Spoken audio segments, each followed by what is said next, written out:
Be excellent to each other and party on. We're back for another Legacy League, and today we are playing Mono White Prison Aggro. This deck has two combos in it. It has the Guide of Souls and Ocelot Pride combo. It also has Leonin Arbiter. Let me read this. This is an oldie but goodie. Players can't search libraries. Any player may pay 2 colorless mana for that player to ignore this effect until the end of the turn. So what does this mean? Fetch lands don't work, basically, unless they have 2 mana out. So you get this out early, they can't fetch, and you can force them to search their library to no avail with Ghost Quarter and White Orchid Phantom. So that's kind of a mini combo. We also have Thalia to help deny mana, and then we just beat them down with good creatures. We also have Archon, which is our top end, which helps disrupt. We don't have anything to accelerate Archon out, but we can put it out through Vial. We can just hopefully put a Vial out early and gradually tick up, riding the curve upward. We have lots of 2-drops, lots of 1-drops, and we have 6 3-drops. Skyclave Apparition is insane right now. It deals with One Ring, it deals with Flip Tamio, it deals with creatures, it deals with pretty much any problematic permanent in Legacy other than, like, say, a Murktide. I love it. And we're playing 3 of those as well. The curve is low, but the land count is also kind of low because we have the Aether Vials. We do have these Witch Enchanters, which have just been insane for me. So total, it's only 22 lands plus the 4 Aether Vials. So kind of 26 mana sources, but they're very conditional. Like we're playing a lot of colorless lands, and that may come back to bite us, especially when we're trying to cast like White Orchid Phantom. And I'm hoping that the Aether Vial pulls some serious weight here. Let's take a look at the sideboard. Unfortunately, this archetype is just so weak against Storm combo and just like really fast, like cast a whole bunch of spells like Affinity and stuff, that I feel like Deafening Silence, as horrible as this card is, like it just slows your opponent down a little bit. But I think it's necessary. I played a league last night and I did really pretty well. Not with this exact build, but with a different Death and Tax build. But I just got completely destroyed by Storm, unfortunately. So I do think this is a necessary evil in the deck.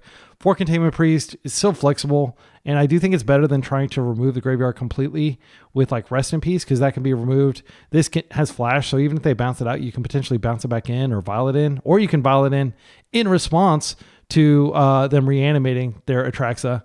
We have 4 Disruptor Flutes. This is just a very general purpose good card. It can name fetch lands, for example, and then 4 Clarion Conqueror, so good against Karnforge. So very simple deck. Again, we're trying to execute the Guide of Souls and Ocelot Pride combo while we stall with Leonin Arbiter, Land Destruction, and Thalia. See you in round 1. Round 1, we're up against a Yorian gamer. We're on the play. This hand is pretty freaking sweet. Leonin Arbiter could drop turn 2. This is what I was talking about like having 8 colorless sources in the deck. White Orchid Phantom. Hopefully we draw a white. Otherwise it's just going to rot in our hand until we draw like a Solitude. But we can turn 1 Pride and then turn 2 Arbiter. And that may slow them down enough for Pride to get going. I'm going to keep this. So this is kind of like a tempo prison deck, if that makes sense. If you want to call a deck that doesn't play Daze a tempo deck. Hopefully this gets like a force or something. Like they are going to have a lot of basics in their deck because they're playing. Yeah, this gets a force. That's fine. I don't know if I should have hoped that it got a force because now we have no pressure. So I'm going to play the Leonin Arbiter and hopefully it's not going to get dazed. I don't think it. We could also just play Thalia first. I think we play the Arbiter first just in case they were going to follow up with a fetch. Yeah, I think you want a sequence like this. So now they can't fetch unless they clear this, which they're not going to clear with just green. So if their hand is full of fetches, if they have like an Underground Sea, okay, they have a plane, so they can just clear this with the Plow or Prismatic Ending. Yeah. All right. Well, yeah, they've had answers to everything we've done so far, which sucks. Okay. I guess we just try again, but now they can pay for the fetch, so it makes it a lot less good. Other option is just stick a Thalia, hope it slows them down. Like Prismatic Ending, they could just 2 mana, like exile Thalia. I mean, if we had something to do, we could wait, but they had to pay 2 mana to fetch. I think I'm just going to try again. They're slipping our grip. They are slipping our grip. All right. And this, importantly, White Orchid Phantom cannot target non Like, it cannot target basic lands like Ghost Quarter can. Ghost Quarter, you can hit their basic land. If they just continue to have removal, it's going to suck. Quantum Riddler, not a big deal. They get a card. My goal is to keep them from ever being able to cast this. Okay, so this is good. Now what we can do is we can waste the Hedge Maze if we draw a land. Yes! Okay, so check this out. This is where we do disgusting things. There is a decent chance they have a force here. White Orchid Phantom. Blow up this. You can't search. Now, I'm going to waste this. Now I'm going to hit you in the face. And we're on the play. So, don't take this like really strong opening. But like they've interacted as much as they can. They're basically locked out of the game. They could still plow if they find a fetch. Archon, I think, is where we want to be. This means their lands will enter tapped. We can hit. They are playing a greedy mana base with like Mystic Sanctuary and stuff, and they're getting punished. Love it. Okay, and one thing I didn't point out in the deck tech, this deck is like $300. It's like super cheap. Like the only expensive card in here is the Ocelot Pride. Yeah, let's go ahead and just hit their white. They can't search. And then, yeah, they just scooped to that. We bullied the heck out of them. All right, now we're going to see why this is not a tier deck. Like, that's not going to happen every round. Okay. Against Beanstalk, and I believe they're on Beans. They're on Bant. Big Bant. Do we want to bring in No, I don't think Conqueror does anything. Are there any bad cards we want to cut? I mean, this is a bad card. Objectively, like, they're just going to go... They're going to have 3 basics in their deck. We're going to have to work through those. Thalia's good. They had lots of removal, though. Solitude is... I don't think we bring anything in. Yeah, like, I'll be stunned if we can win this. They also probably have... No, they may not be playing black for Witherbloom. They're definitely playing the Bant colors. So let's take a look at this hand. This is not a bad hand. We can Ocelot Pride, then we can Thalia. Well, they're almost certainly going to just get rid of this. But if they start slow, we can exploit that. I'm not going to Ghost Quarter unless we have... Because they have so many basics in their deck, I presume they have 3. Oh, wow. Okay, Skyclave is a very relevant card against a Beanstalk deck.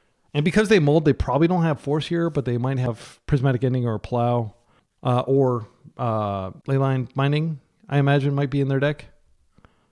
I personally don't like this style of deck. Like, I've played it. I just don't think it's very good right now. But that doesn't mean we're not going to lose to it. Okay, so 3 colors. Yep, not surprising. And they can just on-curve Prismatic End us. I do want to play this out. I don't want to show them the Ghost Quarter yet. Because, like, if we are able to cast Leonin Arbiter, they may let it resolve. I'm very excited about casting Skyclave next turn. Hopefully they don't randomly have a Karakas. Like, a lot of people play Karakas, even though it's bad to play Karakas, frankly. Like, I'm not even playing Karakas right now. Yeah, I'm not, like, totally sold on this card. But if they get high enough in mana, it will be a pain. And if we had the Vial, we could, like, respond with the fetch on the stack with Arbiter, which is just so sweet. I'm hoping we get to do that at least once during the... I think I'm going to go ahead and... I can't surprise them with this. I don't think they have a Daze. Let's just see if this resolves. They could fetch and force. Okay, they're fetching with it on the stack. That makes sense. Okay, they're getting that. Okay, it's in. Now, I'm going to go after their green source. That makes sense. That was so sweet. There's nothing they can do, I don't believe, unless they have Solitude in their hand. They could Solitude this. Oh, they do have Solitude. What a freaking beating. Oh my goodness, that's such a beating. Yeah, I mean, they did. That was a 2-for-1, but now they're going to be able to get a land. It has to be a basic. They can just go get the basic forest that they probably have in their deck because they have 80 cards, so they can have all those basics. They may not have a basic forest in their deck. So they may just have 2 basics. I guess I could have attacked. No, I couldn't have attacked first because I just played it. Okay, so they are going to outscale us. Like, unfortunately, that's how their deck works. They are going to eventually find land, and they're going to be a big, powerful 5-drop deck with their Warped Guy, They've slipped our grip. Yeah, see, 4 mana. They may even have Prismatic Ending here. Another Riddler. This guy actually gets some 2 cards, so that's good. But yeah, we're like totally dead here. I mean, I could just Solitude it now so it doesn't come back later and trigger. They have another one on deck. I think we probably do want to do that. It sucks, but like it really sucks. At least they can't counter this. We're not going to get to mana to cast anytime soon. Also, this is slightly too big for Skyclave Apparition. So now next turn, they can play the Warp Dude. Archon. Oh, I wish we had mana for it. But instead, we blew our mana just like doing nothing, basically, because they had Solitude. And I don't regret the sequence. They had to have Solitude there, or they would have been really screwed. But they did have it, so... As Bosch and Roll says, if things were different, they wouldn't be the same. It means nothing. I love this Plains art. That's some sick Plains art. It looks like if anybody's like visited like the World Trade Center, like the new one in New York, they've got this kind of cavernous mall, and it's just huge and open. It's beautiful. I encourage everybody to go. Of course, they turned it into a mall. Very American. All right, and here comes the freaking Warp Dude, and the game is going to very quickly end and not in our favor. I'm gonna Beanstalk first. That's even more of a, yeah. So I can kill this if I draw a land. And okay. I thought they were gonna do another Warp Dude, but yeah, the game is very quickly slipping out of our control. They have 18 life, and they're gonna be doing warp stuff. We can kill this if we draw a land. If we don't draw a land, I'm just gonna concede. Yeah, the game's over. And you may take issue like, well, why are you conceding? Like, believe me, the game is over. I've played my opponent's deck. I know the inevitability that they have. No changes. Let's go. We get to be on the play this time. Hopefully they won't have Solitude. Because, I mean, like, everything was locked down. It was literally Solitude. That was the one thing they could have had, and they had it. But it makes sense for them to have it because they're a Beanstalk deck. They're like very heavy white. But I am optimistic that we can bully them like we did game 1 if we get a good hand. I will be mulling for a control hand because I don't think, unless we get the Guided Souls Ocelot Pride combo, and like the odds of them not being able to break that up are very low because they're a control deck. They're like designed to stop aggro decks. They died a combo, but they beat aggro. This is a good hand. We have double Leonin Arbiter. We have a Ghost Quarter to wreck. I'm going to keep this, and we're going to hope. I mean, we have like lots of land. We can actually cast the Skyclave this game. I wouldn't have minded if one of these were a Aether Vial, but yeah, I'm not going to complain. I mean, they probably have at least 10 fetches in there. They're fetching, which is good. They're fetching now, but unfortunately, they're getting a white, which means they have a plow. So this is Leon Arbiter is probably going to do a whole lot of nothing. They probably have at least 8 exile based. Well, they probably have 10 because I bet you they're playing 2 Prismatic Ending, 4 plows, and 4 Solitudes. So Leonardo, this is like a mayfly. It's not going to make it. Ocelot Pride. I'm not going to bait with it. I'll play it next turn with the other. Okay, it's in, but that doesn't mean anything. Again, like, don't get your hopes up. Sorry, I'm like a wet blanket over here. And I don't believe that has to do with like peeing the bed. I think it's called like a wet blanket because you're like putting out the fire. Oh, Beanstalk. All right. That can be killed. Please don't have a freaking Solitude. They're going to Solitude me. I can feel it. I mean, because they almost certainly have Solitude, my instinct is to blow this up and they're going to respond. And then at least I can play the second one. Yeah. Because Ghost Quarter, like, you don't want to fire that off until it's meaningful. I'm going to attack first. This may just bait the Solitude. I should have probably actually just attacked first, then they Solitude, and then I play the other one and Ghost Quarter them. That would have been the line. So I punted. But they don't Solitude, which is good.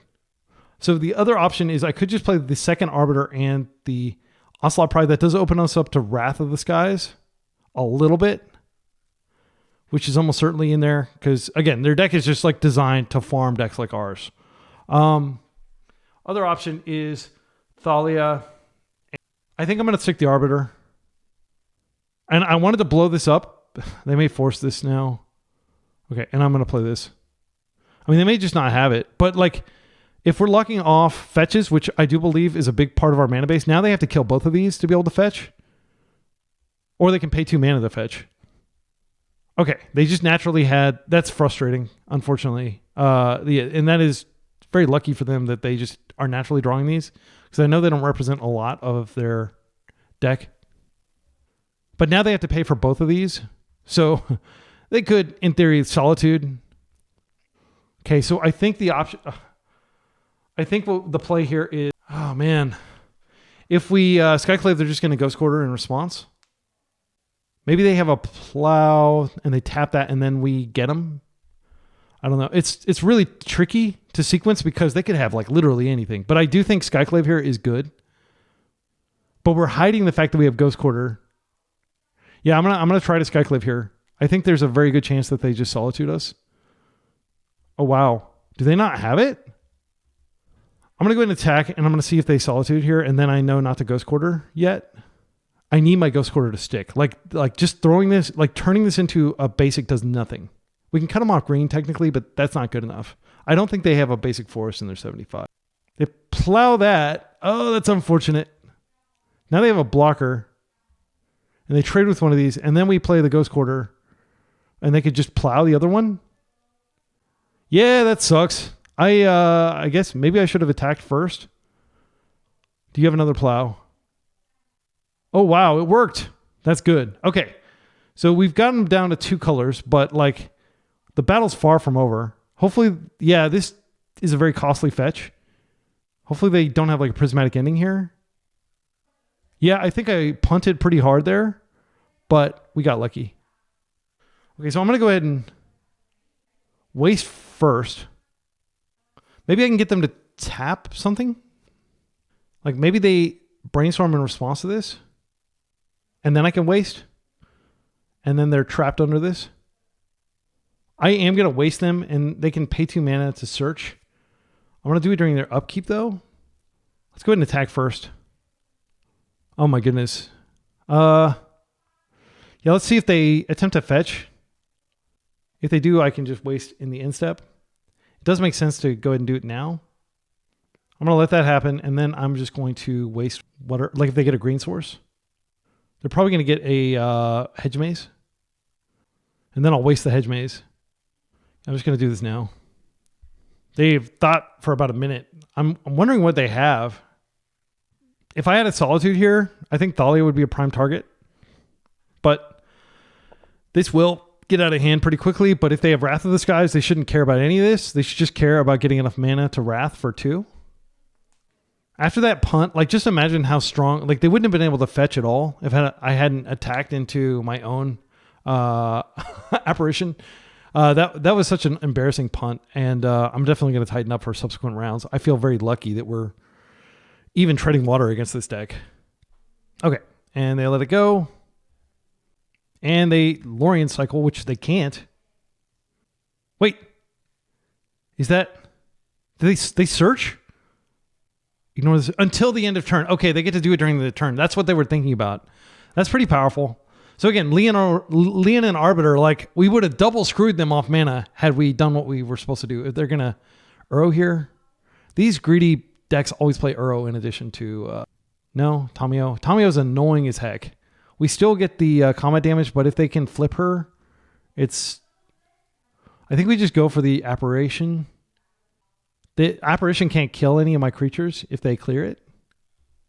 This is the force if they have one. Because, like, they're very quickly slipping. That was a great top deck, by the way. This card is insane. And if they flip her now, it doesn't matter. Because they could wait till the trigger's on the stack, but then they have to pay a bunch of mana, and then I can attack her and kill her. So you are welcome to brainstorm here to save her. No? Okay. Let's go ahead and come in for our attack. And they are slipping the grip, like I said. So we're in trouble, but we're getting closer to the City's Blessing. So we get our dude. They scoop. Holy cow. I can't believe we beat this deck. Okay. Let's go to round 2. Round 2, we're up against a tempo deck. This is a turn 1 Guided Souls into turn 2 Ocelot Pride. I love it. And I mean, being on the play, they're not necessarily on tempo, but that's what they've historically played. And we have the Wasteland. Like, they waste us, and then we can waste them and just go off unless they have like a bolt or something or a fatal push, which they'll probably have. All right, we're keeping this. Witch Enchanter is so good. Like, if they have Blood Moon, that's a problem, which is not normally a problem for this deck. We're playing 10 planes. They mold a 6. Like, whenever you have Guided Souls and Ocelot Pride in your hand, it doesn't really matter like how janky the rest of your hand is. I think you should go for it. It's just so strong. If it works for your life here, and then we're going to gain. And again, being on the play is huge with this deck because we don't have like Ancient Tomb or anything to accelerate. We're not a Stomp. Oh, are they on Storm? Well, I hope I draw Thalia. I think we actually waste this. And then we Ocelot Pride. Archon's great if we get to it. But I'm worried that we won't get to it. And I think wasting this, they just floated it out there. You don't play this in a fair deck. Okay, they didn't tap it. Okay, now we're comboing off. Coming for 1. Start the reduction of life totals here. And again, like, Archon will be great, but we need to just make sure they don't kill us next turn. And maybe what we did delays them a little bit. Also, yeah, this is what I'm talking about. They could still storm out like crazy. This is kind of cool because we can use it to gain life. Like, they don't see it coming. So we don't have any plays this turn. I'm just going to play this out tapped. Preserve life. I think it makes sense to just attack first in case they have like Massacre.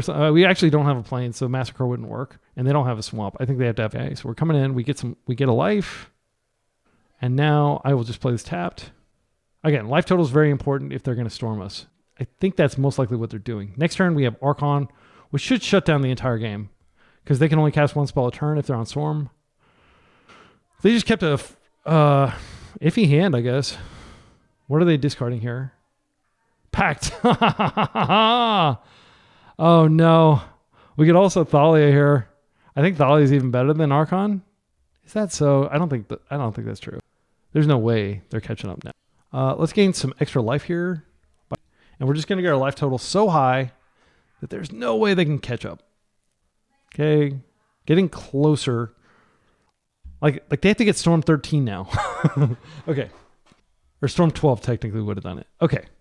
So this is where we bring in the Deafening Silence for sure. I'm going to just assume they're on Storm. Clarion Conqueror comes in even though it's slow. Disruptor Flute comes in even though it's slow. We pull the Plows. We pull the... I mean, they are searching their library even though they're playing like the Rainbow Mana base. They have tutors like Beseech and stuff like that. I mean, this is like a hard mana destruction, probably. I doubt they're playing basics. I think we can just cut the combo. We need to cut 8 cards. And we're just not going to do anything turn 1 other than hopefully resolve a Deafening Silence. I mean, there's a small chance that they're on like some sort of show and tell type or reanimate type thing. I think Containment Priest is better than just... Again, we beat them so handily that we don't even know what they're doing. So this hand... I think this is a trap hand. Yeah, we need to keep mulliganing. We need like at least... I mean, we really need Deafening Silence. The other thing they could be on is Dredge. We'll see. Sometimes Dredge plays Rainbow Lanes. But they discarded Pact, which tells me they're on some sort of nonsense. I mean, Wasteland was really good there, so we could like... And if we could Conquer, that shuts off a lot of that shuts off their artifact mana. I think we just mulligan this, though. I mean, this is the keep. I'm going to put back one of these Solitudes just in case we need the second Deafening Silence. A lot of the people are playing the Gifted Fish land or Bounce Spell, so like having double Deafening Silence can insulate us. All right, we probably are just going to get turn 1 here, though. It's the nature of playing. All right, so the game's over. We just see if they fizzle, and a lot of times they do. Wait, can Solitude target itself? Other target creature. That'd be cool if you could just like discard to gain life. But yeah, what they want to do here, this deck is nonsense. It doesn't even work very well. I know that people have been trying to like tweak it to make it work better, but it's not a lock. So they're dead if they don't combo successfully, but they probably will combo successfully. I'll just again like I'd rather play against like an unreliable turn 1 deck like this than play against a super reliable deck like Oops All Spells. So I guess I'm happy to be playing against this deck. The one thing that this deck has on Oops All Spells, it's less reliable, but it doesn't just hard scoop to Leonin of the Void, which is not in our sideboard. It's just too limited. Okay, and now they see like all our... And yes, Deafening Silence would have been very good here on the play. But we got one game on the play. Okay, now they have Storm. So it's just a question of like, do they have the Born Upon a Wind? They need that. Or they can't cast their Tendril. Okay, Born Upon a Wind entered the Exile Zone.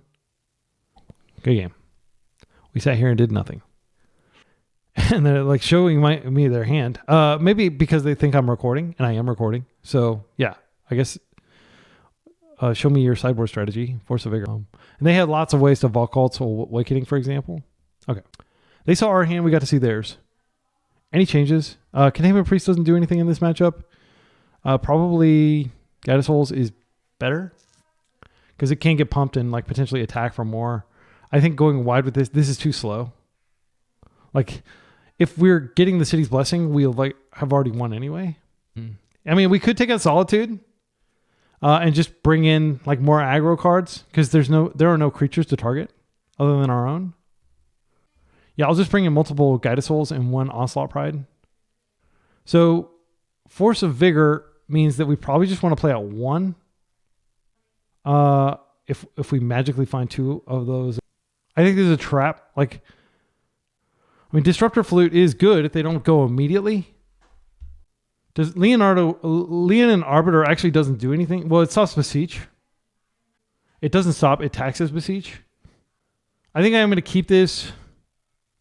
If we mull and we find, they may mull aggressively to try to find. Yeah, I'm not this. I should have kept with more confidence. Okay, and they kept 7. So I think they probably just have the combo and we're probably just dead. But I didn't want to mull and just have them and like there's a fail rate. Like their deck fails like maybe a third of the time in my experience. So they just have like land, Dark Ritual. Oh, so we're going to get a turn. This is great. Okay, so options. Leonin Arbiter shuts off their high roll. Disruptor Flute. We could actually wait till the Dark Ritual's on the stack and then Disruptor Flute. They can't do anything about that. Because they can't. So we'll get an extra turn, basically. Yeah, I'm going to do that. I'm just going to attack, and I'll Disruptor Flute once they've cast the Dark Ritual. They could pact it. Yeah, maybe we have to play Disruptor Flute now because they packed it. And keep in mind, this just keeps them... This just makes it cost 2 more. What do we do here? Oh my goodness. Leonin Arbiter shutting off Beseech may be relevant if that's how they're going to win. But again, they may just have 2. These are all soft permission in the 4 mana. But Archon is actually a hard lock if we get next turn. So I definitely didn't want to waste them there because this just resolves and wins. Leonin Arbiter is not going to get killed by Force of Vigor if that's their main interaction. That's my rationale for playing it. But again, like if they draw 19 cards, they're going to find the 2 extra mana. They may not have the 2 mana to Disruptor Flute right now. So really it's a question of, okay, do you want them to be able to Pact of Negation or do we want them to be able to Force of Vigor? It's harder for them to Force of Vigor because they have to have Force of Vigor plus green card. Pact, they just have to have the Pact. But they can't Pact this now. So this means they have to Dark Ritual and have more mana to be able to get their dude out. The other option is we could just Disruptor Flute naming Dark Ritual, but then they could just play another land and cast Cabal Ritual. I think Disruptor Flute naming Dark Ritual might be okay though, because that disrupts both of their lines, like both their Beseech line, and it stops them, like when they draw a bunch of cards, it stops them from being able to add a bunch of mana. I suspect this will have an impact. Again, it makes it harder for them to Beseech, and it makes it harder for them to Nature's Claim. Okay, so we probably just died. We do gain 4 life. Okay. Okay, we're going to get another turn, which means we're going to win, I think. I think Archon... I doubt they have removal for Archon. I could be wrong.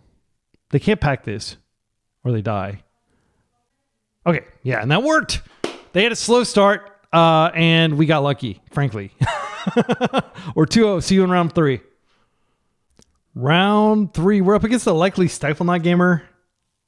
I think we Vial, and then we can Pride, End Step, and then we can try to get them with Leonin Arbiter, and then Archon will be a good follow-up. None of these have ETB triggers, so they shouldn't be affected by like dress down or anything. I mean, like they can dress down to turn off this ability, but we're not going to get like an ETB stuffed. We are drawing to like Plow and Solitude, so 8 outs to a very large Dreadnought or Null Drifter. And these are non-conditional, so we can kill Null Drifter too, which is nice. When I'm used to playing blue-black tempo, where you can't do that. I definitely want to waste them, but you waste the second turn because you want to get the Vial online. Skyclave Apparition is insane. Again, it doesn't stop Null Drifter, but it stops a lot of stuff. Please don't daze this. Actually, if you daze it, it's totally fine. We'll just round the turn. They're thinking about it. They could force it too, which would be annoying because then like we are a turn behind. I do think they have a force, but the force won't matter after this. I'm not going to cast any more spells. I'm just going to Vial stuff in. Like I only have 4 non-creature spells in the entire 75. Oh wait, I have the, yeah. Okay, so it's in. That's great. They have Prismatic Ending. It's a bummer. Like generally, I don't want to face white decks. And we faced it in round 1. It was very scary. We're totally fine facing black decks, blue-red decks, stuff like that. I think that is favorable, but not white decks. And that goes for most of the decks. Like white is like the secret tech in Legacy right now is having access to Plow. Oh, you entomb reanimated Archon. Well, I've got a Plow. Okay, so this is not conventional Stiflenought stuff. All right, I am going to be wasting them here. I could actually play out the second Vial. I don't hate it. We could wait till their upkeep just in case they have Stifle. They're probably going to do like End Step Dress Down. Well, let's take a look. So this is our most recent list, which they finished 9th in a challenge over the weekend, which is great. Good. And we can see that they are playing 1 Mox Diamond in there. They've got 4 Torpor Orbs, 3 Dress Downs. They do not play Stifle. They play Consign. Consign can't stop my activated abilities. Once this gets up to 4, we can do some really, or once this gets up to 3, we can do some really cool stuff. I'm very much looking forward to that. I'm just going to wait, and if they dress down and then they play the dude, like we can at least Skyclave him in 1 turn before we're dead. It's extremely unlikely that we'll be able to race with Ocelot Prides against a Trampling Dreadnought. This is unfortunate. I'm not going to give them access to any more mana. I'm just going to go ahead and... But they still get access to Null Drifter if they have a land drop here because of the Mox. Null Drifter is a huge problem for us. Okay, they had another natural caching it. Yeah, here's Null Drifter. All right, so how do we deal with this? Like, technically, Ocelot Pride can generate bodies. So I'll let that go, and now I'm going to activate this ability. They can stop the body generation with Consign, though, if they have it. We don't have good attacks. Let's see if we draw a 2-drop. I actually think we just go ahead and Ghost Quarter. Oh my goodness, that's pretty good. Okay, so I can Vial this in, and then I can Ghost Quarter, and I don't think there's anything they can do about it. I think that's correct. They just drew 2 cards, so we're restricting their potential flow of cards. You don't get white mana. All right. I mean, they still have it off the Mox. Yeah, so what's going to happen here, if we just resign ourselves to never casting spells off of this plains, okay here. Next turn we attack, we create a body, we have something to sack every turn. But I think these Vials are going to be more important because they probably have counter magic. I don't think they're going to be playing Wrath with the Mox. I could check, but it might be in their sideboard. They should attack here just for the trigger. Okay, Ancient Tomb. That's a big burst of mana. If they have another one, that would be annoying. Okay, Sock Up. Yeah. I think this is a bad matchup, and the fact that we were on the draw, it makes it rougher. This is like the kind of tempo that you don't want to face. Like it's like kind of like big tempo. Is it even tempo though? I don't see any dazes. I don't see any wastelands. It's not tempo at all. But they have 21 lands, including these ancient tombs. I will hit that. Yeah. Because we're not going to keep them off colored mana, so we might as well take away the 2 mana. So here they come for a hug. I can't Skyclave that. Archon is good. So we're going to take this 4. I'm just going to sack my planes. Again, next turn we're going to just have a cat that we can sack. So it won't be that big of a deal. We'll just take 4. We're not going to win the race currently. So both of these are yes. I think what we do is we probably Skyclave this, and then we hit this, denying them colored mana completely. Let's see what we draw. Oh, yeah. It sucks that we bin the planes. I knew that was a possible draw, but yeah, we can't really do anything about it. I think we go ahead and Skyclave here. Do we want to attack first? They could have Plow in hand for sure. Maybe this baits the Plow on this, and then we can hit their land. I'm going to go ahead and attack. I think there's a decent chance they just Plow this, though. And there's nothing I can do about that. Like, Skyclave is not going to stop that. I guess I could have played out Ghost Quarter, and then if they try to Plow this, then I can respond. Yeah, I think that was actually the play. Okay, so what I'm going to do, I'm going to go ahead and Skyclave this Mox. They might consign this trigger. They float white. And now they have to waste, or they have to Plow. So we can go ahead and hit their blue source. I think that's the play. Okay, we gain 2. We get a cat, and now we have something to sack. Next turn we have Archon, and if we find a plains, we can just get rid of this. They have Urza Saga. That's a very good card to have here, unfortunately. Yeah, so we'll sack our cat. We'll take 4. All right. What do we find? I mean, Archon doesn't actually do much against this. It stops subsequent lands from coming into play tapped. Yeah, so we're going to say no to both of these. Oh, that's so good. All right. Let's go ahead and Plow this out of the way, and then we'll just... is there any benefit to playing out Archon before we do? I do want to play out Archon. I want to just attack. I don't think that they have any like flash colorless things. Now we're going to play out Archon of Emeria, and we're going to hope that they're not going to have very big sagas. We're getting close to the City's Blessing, which will allow us to chump. They also have to pay life here. We're doing this really surgically. Torpor Orb. Okay. That means that they get a big dude next turn, which sucks. What can we find that can help us? Nothing, really. Like a Wasteland or a Ghost Quarter would be good. And I have to manually click these. I don't believe you used to have to do this. Like, I believe those triggers used to go on the stack. Okay, so Plains is not the answer we're looking for. We're facing down a pretty big dude. I don't believe there's a way to race. Are we going to get City's Blessing here? Next turn we get City's Blessing, we get 2 cats. Can't kill us. They could make a dude here. They should make a dude. But that does cost them a lot of life. Okay, so they make a dude. We have a flyer. So we can swing in even if they're like reticent to attack. We don't have a means of gaining life. Best draw would just be another Skyclave. But Skyclave's turned off because of Torpor Orb. The best draw is just a Plow. White Orchid Phantom is not terrible because it's a flyer. But we do give them a colored mana source, which might give them access to play. I think what I do is I just attack in the air. They can't block this, I don't believe. They take 2. Let's think about this. So White Orchid Phantom coming in, blowing this up. Oh, it doesn't blow anything up.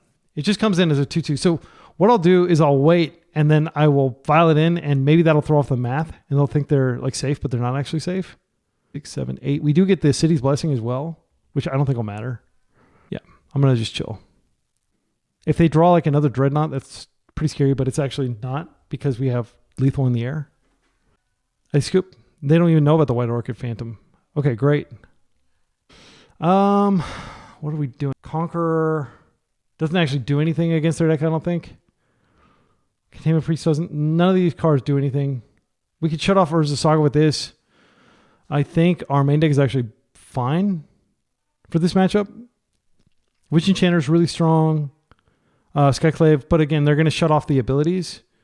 And there's not any way that we can shut off those cards. Like specifically the, what's it called? The orb, Torpor Orb. We can't shut that off. There's no way to remove it once it hits because it stops our removal effects. It's very strong just natively against our deck. It does allow us to like pitch cast Solitude to get it into play.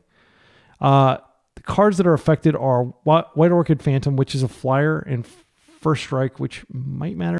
I mean, it's certainly good early game, but we're on the draw. This is static ability. This is an ETB. So it affects these 3 cards. These have ETBs. It does not affect the other cards. Oh, and it affects Solitude, unfortunately. So it affects a lot of cards. Containment Priest does shut down the search, so they can't go search for a dude. I think this static ability is probably better, and also I like the flash. But, like, again, these cards are really good early, and Solitude would have been really good if they just have Dress Down. It's just like Torpor Orb is so strong against our deck. I mean, I don't think bringing in Disruptor Flute to name Torpor Orb is correct, though. Especially if we're playing Thalia, which is relevant against our deck. I think I'm just going to run it back. Okay. This is double Plow Hand with a Witch Enchanter, which could hit like a Saga. I think this is good enough. It's not great, but it'll keep us alive. I think they have a much better late game than we do. Okay, and they've got an explosive start here. Right off the bat. Okay, so hard mode activated. This is not going to be a cakewalk. Guide of Souls. Unfortunately, it does shut off Guide of Souls' ability, but I still think we play it out. Just as like material. Sack the Null Drifter, which is probably coming next turn. We can plow the Null Drifter, but they're up 2 cards. Tamio. They immediately flip. Oh, fine. Actually, I'm really glad they plowed that instead. All right, I am going to go ahead and Arbiter here. No, they're tapped out. I'm going to plow. And they didn't play a land. Yeah, we just have to, stop them where we can. Okay, and they don't have any plays. I guarantee you they're holding Null Drifter and they're just waiting for a land. And like Null Drifter would have flipped Tamio and we would have been like in a world. Okay, I am going to play Leonin Arbiter this turn. Aether Vial is also coming out. It's not great here, but we might as well play it. Like we don't have Brainstorm to like put it back or anything. We don't. It's one of those cards that can't be pitched. Please counter this. Sure. I'm gonna go get a land. That doesn't really help me, but it's not that bad. Like a plow would have been way worse. Okay, so we're just sitting here doing nothing. This Torpor Orb solos us. We just have to hope they don't draw land and we somehow draw like banger after banger. That is a land. Okay, they're not casting the Null Drifter, so maybe they didn't have it. If they cast Null Drifter, I think the game's over. Oh, that's so good. Yeah, thank you. That meant literally nothing to me. Okay, so Witch Enchanter doesn't do anything, but it is material. I mean, it sucks, but I think it's correct to just play these out. And we don't get a trigger off of Guide of Souls. It just does nothing, basically. It's just like a dumb creature. Their Urza Saga constructs are going to way outclass these, but we're going to do what we can. It's like we're playing a draft deck versus their well-tuned legacy deck now because of this Torpor Orb. Okay, and now they can start introducing these. They have all the mana. I have no illusions that like we're going to win this game, but we could just draw like Solitude, which would no, Solitude doesn't even do anything. Ghost Quarter. Yeah, I mean, like I'm going to Ghost Quarter this land. I don't even have good attacks. I could just Ghost Quarter now. Okay, that was dumb. I could have like forced them to use it. They'll just use it here. There was no attack. They were going to make it. There's no way they don't make it.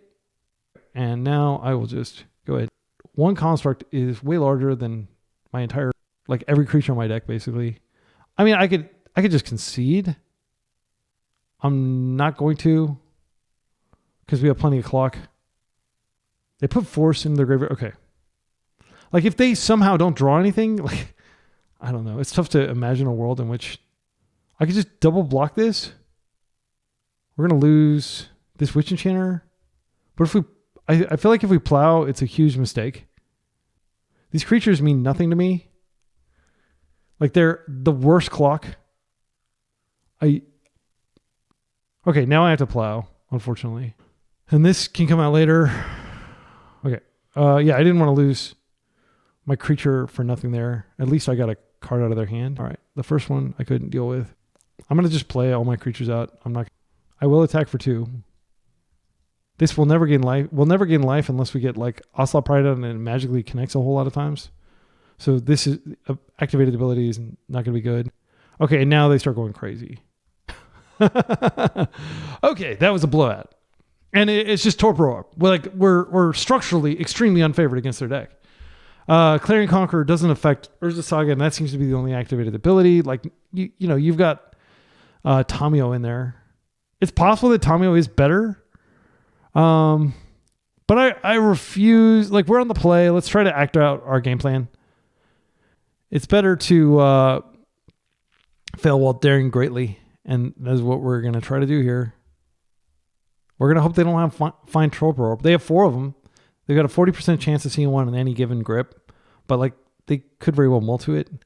So this is a Thalia hand, and it is pronounced Thalia. For a long time, I called her Talia because that's like a common name. Like I've met plenty of people named Talia, but I've never met someone named Thalia. But no, you actually pronounce the H. It is a real name. It's not just a Magic the Gathering name. Okay, so this is Guide of Souls into Thalia. I think we're not going to get a lot better than this. Let's keep it. Thalia should slow them down a little bit. It's a static ability, so it's not affected by... And then we have the second Thalia if they remove the first. And they may keep like a shoddy hand just out of respect for our janky combo. And again, like I don't mean to talk too much smack on my deck, but like this is a $300 deck. This is like the cheapest deck I've ever played on this channel, I think. I refuse to play Burn because I don't think it's a real deck. And it's kind of boring. Like it can be played by an algorithm. But like decks like this, there's still a lot of thought and sequencing consideration. Judging by the number of punts I've already made, it shows you that the deck is not like an autopilot. Please force this. Whenever I put a 1-drop on the stack, please force this. That's what I think.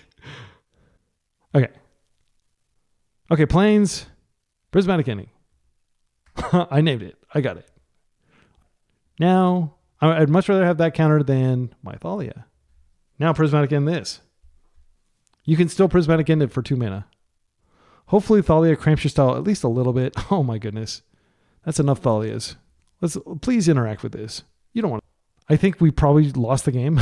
Like they've had plenty of lands and we just rip poorly and we have no way to fix our rips. This is actually fine because what I'm going to do is I'm going to end step just Solitude, put Solitude in, pitch one of these Thalias, and then I'll be hitting for 5. They can't force this. So they are going to be taking 5 next turn. Yeah, and this is the dark side of playing like Dress Down and Torpor Orb is you give your opponent the ability to put a Flip Delver in for free. You better believe I'm going to take you up on that. Witch Enchanter is probably better as an attacker. We do have Plow Up. Yeah, I think playing this out as a land is probably not, especially considering our Solitudes are free now. There's no 5-drop that we need to. Okay, they have tons of mana. Please. Yeah, okay. And if you want to spend a bunch of mana to brainstorm, I'm going to spend some mana. That flips her. So now I think it's more important to kill the Null Drifter than it is to kill the Tamio. Tamio goes north. Yeah, we clear the Null Drifter out of the way. They have tons of cards in hand. Maybe they plow one of our Thalias and we get to play another one. Okay, so Flip Tamio dramatically slows our onslaught, but they can't really attack with Null Drifter. I mean, they can. Maybe we do want to just plow the Tamio here and hope to draw another plow for Null Drifter, or hope that they get into a fight with us. Since this can attack, but the Annihilator's not a big deal. I'm going to go ahead and plow now. And leave a comment with the timestamp if you disagree with this play. Like in theory, they can just hang back with this incredible blocker, but they could also do that with, yeah. Okay, and they have a Dreadnought too. So I think this game's over. We fought valiantly, but we're not going to get the trophy here with our $200 deck. Yeah, I mean, like, we have lots of life. I do think we play out the Pride. We can always, like, sack to this. I kind of think we play this out just as a permanent. Okay, and we're just chilling. Like, they could just attack with the Dreadnought and hang back, and that would be good, but they might get greedy and attack that, but they probably just have follow-up threats. Again, like, there was no world in which we won if we, like, held back the plow, I think. Okay, yeah, and they are getting greedy. This is fine. Wastable land, even though we are going to survive one strike unless you have follow-ups. No, wait, we're not. I think we're dead on board. Because we gain here and here. Oh. All right, and we tried our best. I mean, this Torpor, this has always been a thorn in the side of, like, Death and Taxes style decks. Yeah, I'm glad we took a game on them. Let's go to round 4. Round 4, we're on the draw against Death and Taxes, or Cephalid Breakfast. So this is the 4th white deck we've had to face, which sucks. Again, we don't want to be facing white decks, but the good news is they're probably not going to have Wasteland, so we can keep this hand. And I think we should keep it. It's got Plow. It's got a Vial. Yeah, this is a snap keep. Even if they're on, like a lot of times these players get frustrated. The combo players just switch to, like, Moonstompy or something. And if they do, that's okay. If they daze, that's kind of devastating. Okay, now it's a little bit better. And I always lead with Vial. I know that Guide of Souls is powerful, but Vial is so strong. And the Vial, a turn 1 Vial is so much better than a turn 2 Vial, which is so much better than a turn 3 Vial. I mean, one of the reasons I think Vial is on its way out is because it's just atrocious. You really have to have it. Okay, another white source would be great. Okay, so we could actually Pride and Guide. And they may have Plow. I think we start with Guide, and then we hold up. Well, I'll shock this in. And we're just going to get on the damage train, and we're going to have Plow as our sole interaction in case they try to combo us. Ouchie. Let's go ahead and Guide. I don't think they're going to counter this. And then they won't be able to counter Pride, but they will probably have a Plow for it because they're a white deck. But it has to be Plow. It can't. Yeah. That is fine, actually, because that gains us a life. And now we just put Pride in. We can immediately start. I do think Archon will screw them up in, like, a very specific way. Yeah, it is lucky that we're getting this trigger. I don't think we're going to be able to go wide faster than their combo can go off. Okay, they're archiving. So again, as long as they don't have days, we can answer their combo-licious degeneracy. There's the Trop. Here's the Nadu. I want to wait because I don't want to get dazed. That would be so embarrassing. We can get them off white completely here. I want to start with an attempt to Plow. I mean, the other option is we could Skyclave and Plow in the same turn cycle. But if we get white, like, they could just naturally have up, and then they can cast the Nomad. I can't stand this card. This card is so annoying to play against, and it just bricks our offensive. We have to clear it.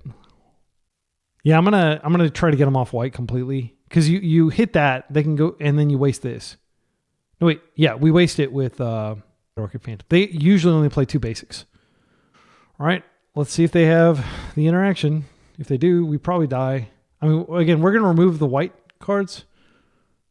If they, like, flip an island, oh, they have another freaking white source. Okay, do you have a force? Of course you do. I am so tilted. I can't stand playing against these damn Nadu decks. Okay, so now, like, hitting their land does nothing. It does nothing at all. I think we Ghost Quarter, and then we can White Orchid Phantom and at least take out one of their lands. But we don't have any other things we can do here. We'll certainly do. They always have it. Okay, they're going to go get their island. Okay, and now I'm just going to... Yes, let's play White Orchid Phantom. And they have so much blue. I guess I blow up this. No, I don't think they even use green anymore. Again, like, I feel despair and hopelessness because it's just... And there's, like, many other problems in the format right now. So this isn't even going to get banned for, like, another year. But it will eventually get banned because it's BS. Okay. And we didn't get to attack because they gave it this giant body. Skyclave coming up next turn, we can kill this and they can't do anything about it, but we have to get to the next turn. And they're due for, they're looking at like the remaining cards. They should find a Nomad here. Okay. That is not an answer. Okay. Wow. Well, maybe they're just going to attack first. Yeah, you can have that attack. That's fine. You're going to give me a bunch of cats next turn. Unless you're just going to combo me. Which you can string me along and make me think that I have a chance. Self-Illusionist? Yeah, that's fine. So I'll take this out, and that'll buy us a turn cycle. Actually, I think the Self-Illusionist is significantly blunted by Archon. Does it matter? It may not matter. But we do need to take out the Nadu. Okay, White Orchid Phantom. We blow up this, then they don't get the one. Yeah. I think we need to stop Nadu first. So they get a trigger, of course. Hedge Maze. Okay. So now they get to look. They put a force in their yard, which makes sense. So they dodge the bad card. Now, unless they have exactly days, so now they have to naturally draw one of their 7 or 8 A's. Actually, they only have 6 because they play this. Oh no! Are you kidding me? Ah! That was their last card? Okay, well, they're going to be able to have a 3/3 that blocks this, that prevents us from making cats. Yeah, I had to clear that before I attacked. I'm not going to not attack and create cats. We are doing damage to them. That's a very unfortunate thing. This is a great blocker for them. But we got rid of the Nadu. We're not immediately dead unless they get lucky here. So they are opting to attack, which I think doesn't make any sense. We're winning the race. Maybe they have another plow. And they're just... Of course, they had the freaking card. They do have 3 cards to sack. I can't put myself through this anymore. I can't see I'm playing against this deck. All right, let's do the next game, though. I'm not going to give up. But that game was over. Containment Priest also shuts down the reanimation. Or the... So the problem is the Nadu half is like way more devastating. And Containment Priest doesn't do anything for that. But it does shut down... Okay, so let's think about what matters here. Clarion Conqueror is really strong. Archon doesn't really matter that much. In theory, like they could mill their entire deck. They won't be able to win the same turn that they have the combo unless they're getting it off of like a Shuko. Off of Saga. I do think this jams up their mana a little bit. Witch Enchanter is good. There's not really anything to cut. We could cut the combo and just focus on stopping them, which I think is probably okay. Because it's like, who cares? You're not going to tempo them out. They have like a really quick combo, a really quick kill. What we have here, Clarion Conqueror shuts down basically their entire deck. But if we're cutting these cards, do we want Aether Vial still? Because we are bringing in something that locks our Aether Vial out. I think we probably still want it. If we cut these, though, we can bring in Disruptor Flute. And then we're just playing a slower game. But we don't have a lot of mana. We only have 24. I think we do cut this, though. Because we don't have any card advantage. We're going to be going down on cards with Solitude. At least this can name whatever is in front of us. Like, yeah, I'm not like super jazzed about this, but at least we have synergy. We have no activated abilities. Like, Clarion Conqueror doesn't do anything to stop us. But it does a lot to jam them up. Okay, so this is colorless mana hand. I don't think we can keep this, even though this is just the consequence of playing a bunch of colorless lands in your deck. Like, we don't know when we're going to find a plains. Okay, and now we have Oops All Plains. Thanks, deck. Yeah, I mean, I'm going to keep this. Yeah, like our deck was not kind to us there, and Mulling Deeper is not going to help, I think. Well, there's no Silver Bullet card. We need to get our mana under us. We can hopefully color screw them a little bit with this White Orchid Phantom. That's about all we have going on. The deck is just like, this is the S tier deck. Like this, Karnforge, and of course, Blue Black Reanimator. Those are the best decks in the format right now. Now we can't even like meaningfully affect them with White Orchid Phantom. Like if you're not playing Breakfast Nadu, you're playing the wrong Nadu, is my of the deck. Having played a little bit of Nadu, grudgingly, myself. I think it makes sense to wait here. Like this is almost certainly just going to name Nadu. But like if they have like, they're not going to have a combo right now. I think we let that happen. And then we just needle it if they flip it aggressively. I'm not, I mean, I could Skyclave it. It feels like a distraction. If I Skyclave and target it, then they can just brainstorm. It's possible playing this out, which is the mana efficient play, does get them to brainstorm. I don't think it works.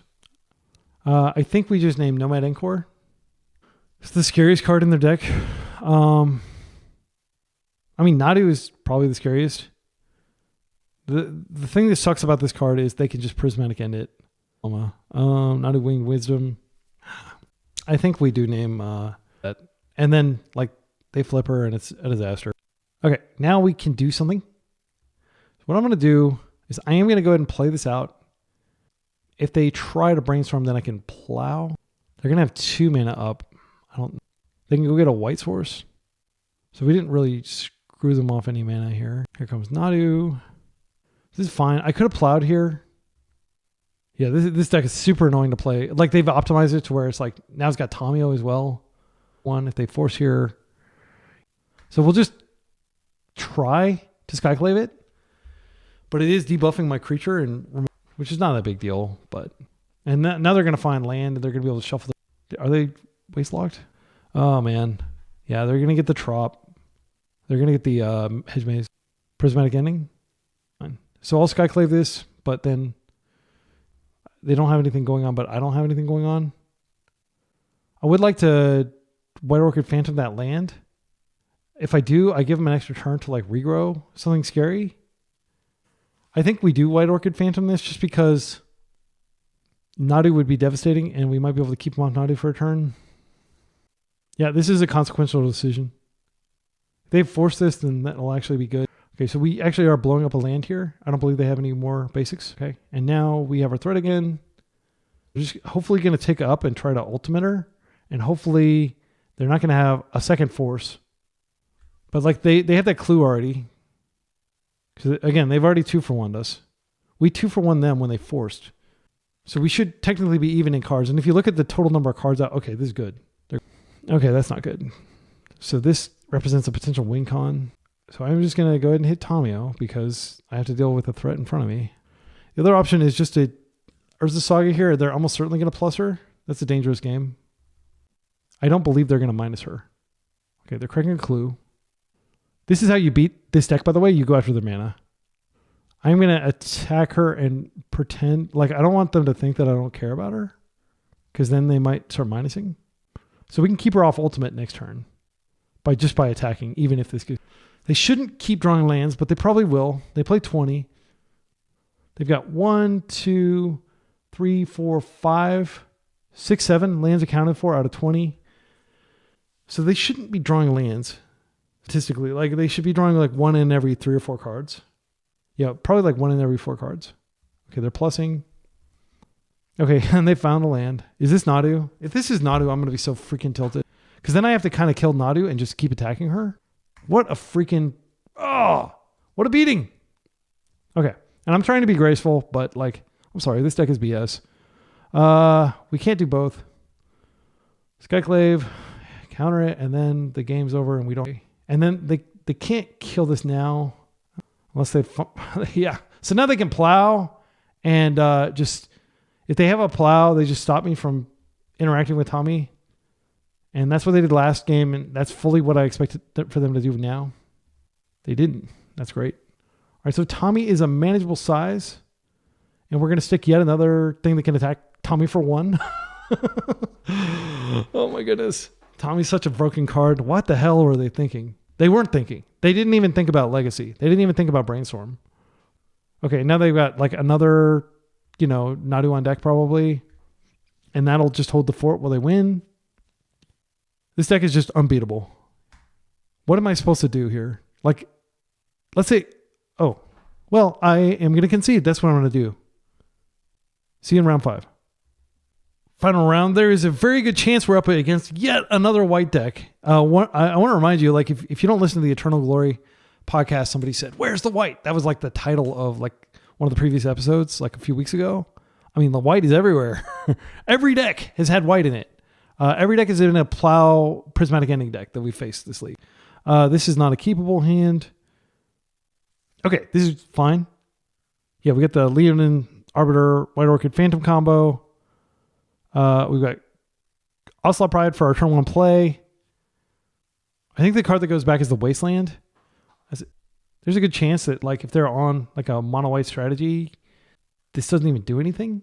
But this will do something in combination with this. But the Wasteland may not. The other option is to put back Archons. This is a 3-drop. And if they're on white, like, yeah, if they're on a fair deck, Archon's pretty bad. I think I'm going to put back Archon. It's possible that they have like a greedy mana base, even if they're like mono white, that they play a bunch of like janky tech lands that get wasted. This might not be mono white, but it's probably white. All right, Thoughtseize is going to take our Ocelot Pride probably, unless they get scared.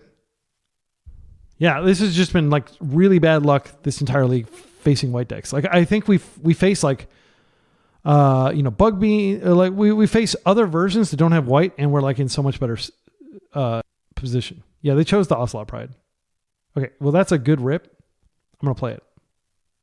And again, we've gotten good luck too. We've gotten to be on the play and stuff. It's just I want to win. What can I say? I like playing rogue decks, but I also like winning. This is a pretty strong play. Doesn't shut off anything but our Aether Vial, but it does shut off our Aether Vial. So I can keep taking this up just in case we find a Plow. Okay, that's even better than a Plow. So the question is, I'm kind of worried that they have like another one. We waste them off white. They just play another one, and then we're like back to square one. I think going after the tomb is actually correct here, just because they may have lots of fetches. Yeah, I'm going to go after the big mana. And we are going to be pitching Witch Enchanter here. We're all in on this vial. And when they attack, I will go ahead and just Solitude it. I don't know what they could do to stop this in black and white. But I am worried that they just Ancient Tomb play another one, in which case, good game. You deserve a win for playing a good... So we have to Leonin Arbiter first. Okay. Actually, we can do both now. Let's check this out. Okay, so I'm trying to think if there's some sequence where we don't get blown up by Plow here. So if we play the White Orchid Phantom, the search trigger goes on the stack, and then we play the Leonin. They can just Plow Leonin either way. And we should go ahead and just do both now. They have to have Plow. And if they do have Plow, like that's just it. Do you have a Plow? They have the Plow. No, they don't have the Plow. Okay, they just floated white.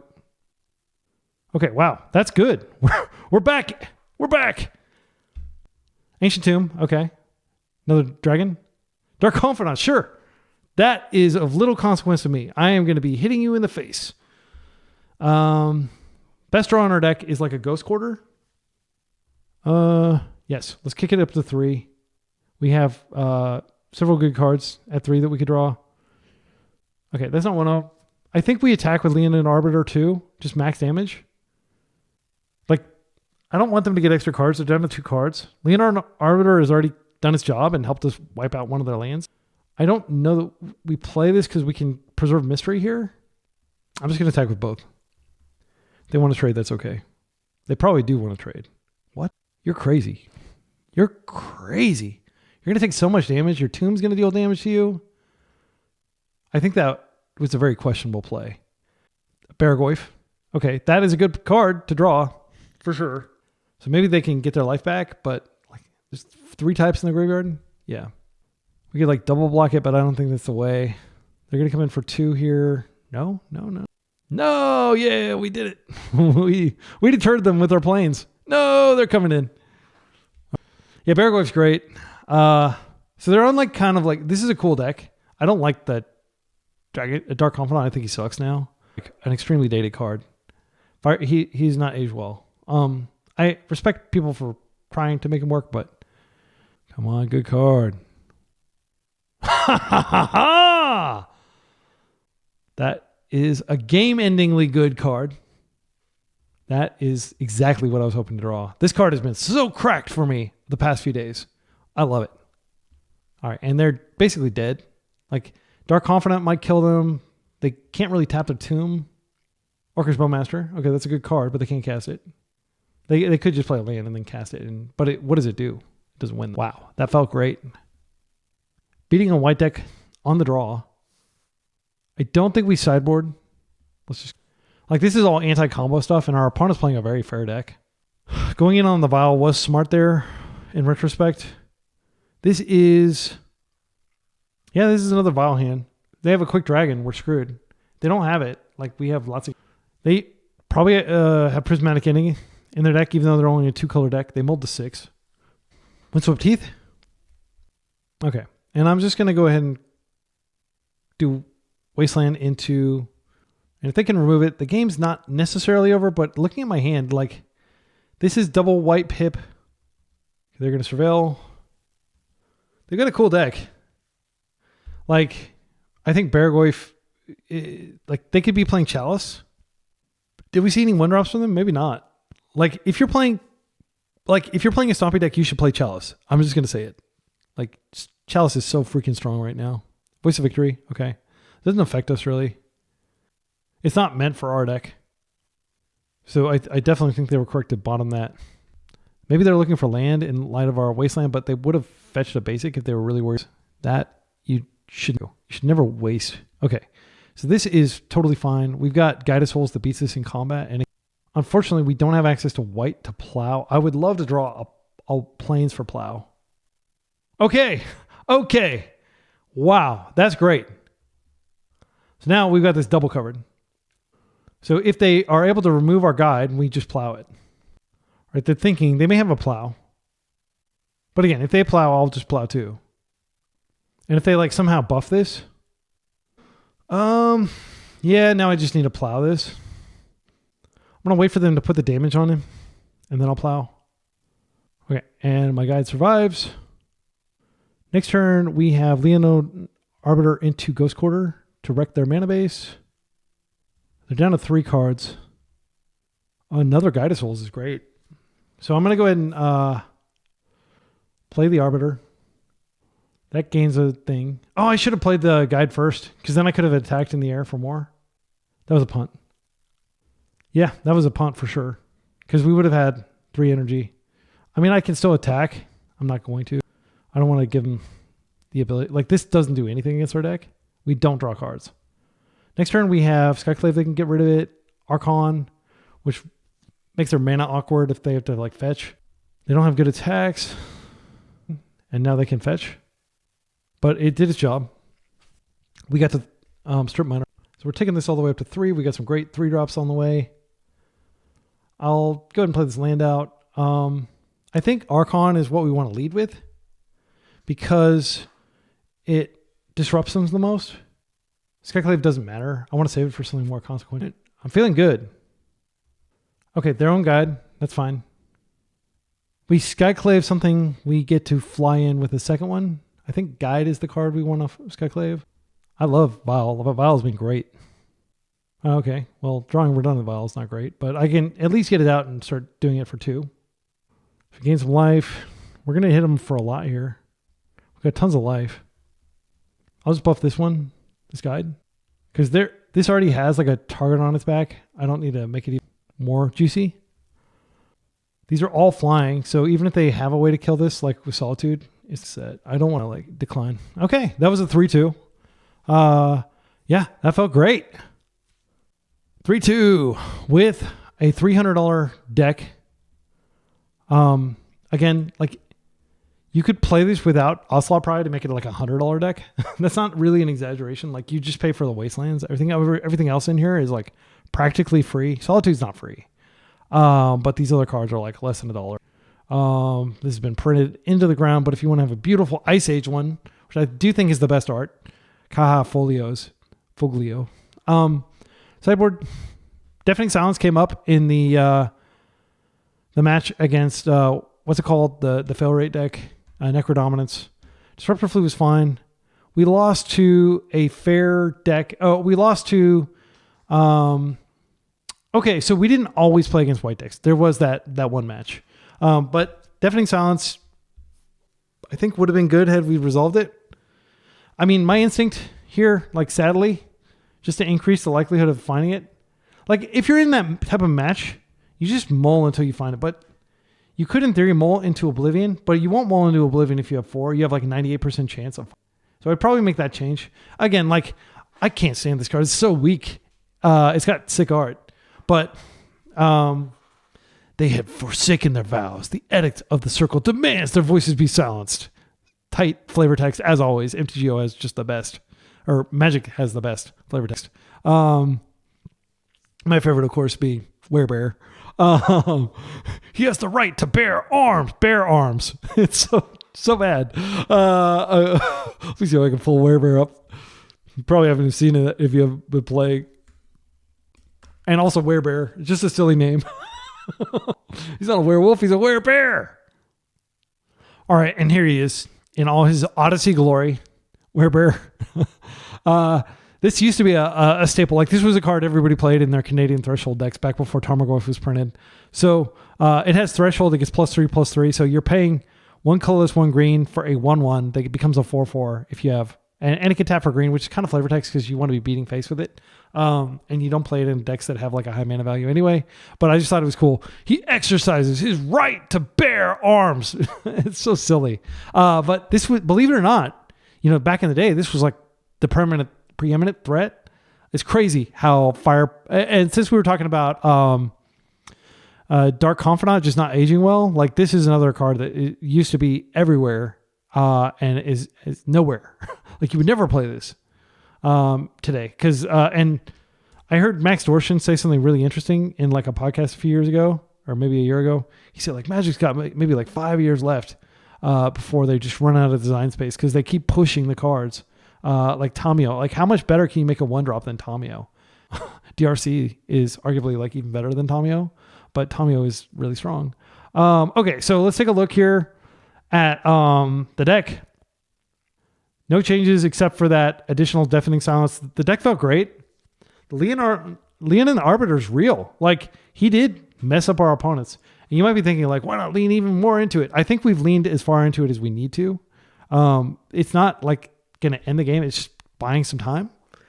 But it did beating Beans was a huge upset victory for us because they just have tons of land. They've got lots of basics and stuff.